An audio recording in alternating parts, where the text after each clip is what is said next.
Hi, my name is Solvej Todd, and I will be presenting Kenneth Bøgh Andersen's 6-book fantasy series called The Great Devil War. Now, one of my favorite Danish Goodreads reviews for this series: imagine if Tim Burton wrote Harry Potter.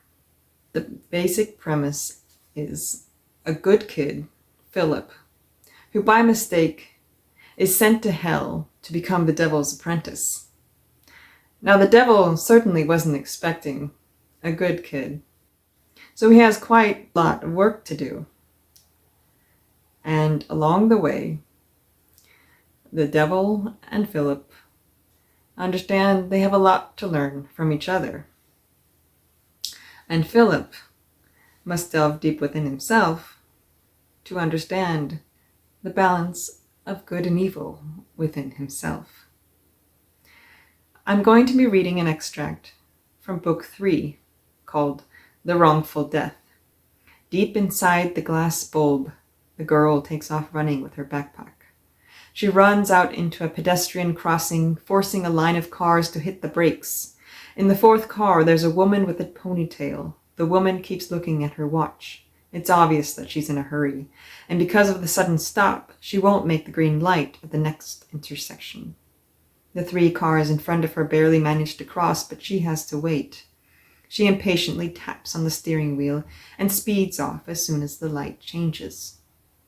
Meanwhile, Mortimer says, as the hourglass reveals a new picture, and a new sequence of seemingly meaningless events ensue.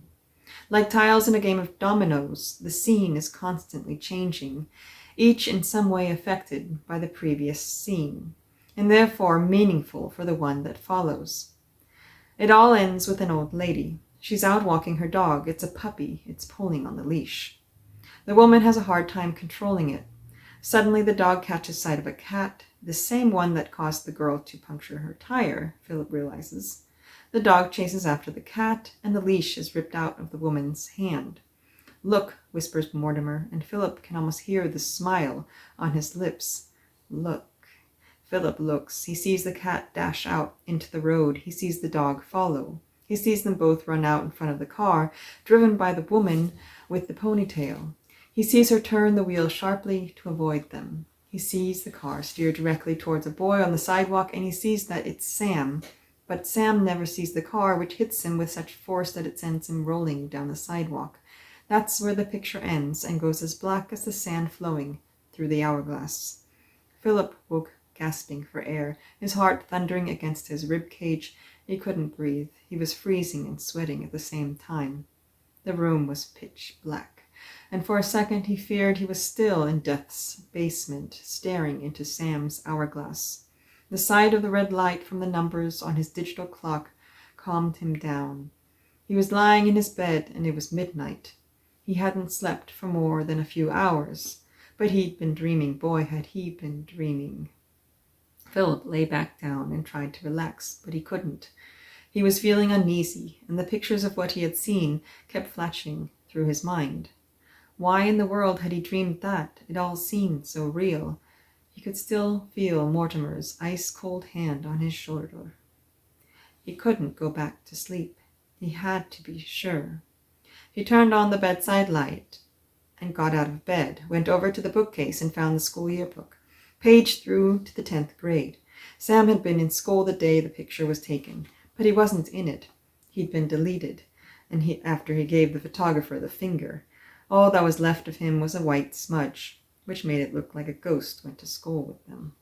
Philip found the phone number and dialed the number on his cell phone. His hands were shaking.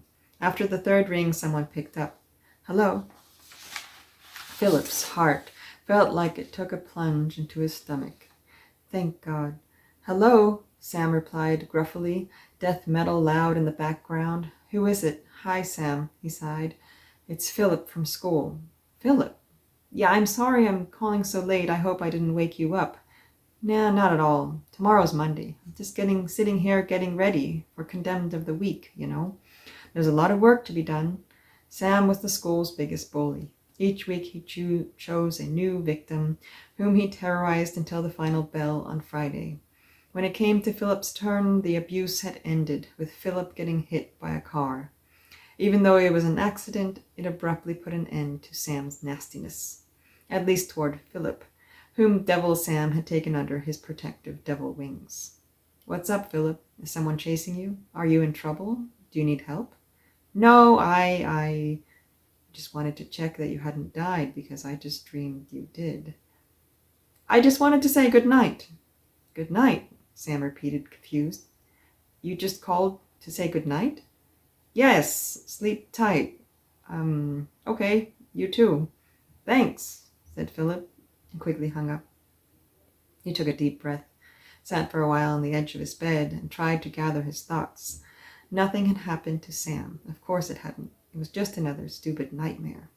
He crawled back into bed and turned off the light. The room disappeared into total darkness, and after a while, so did Philip's worries.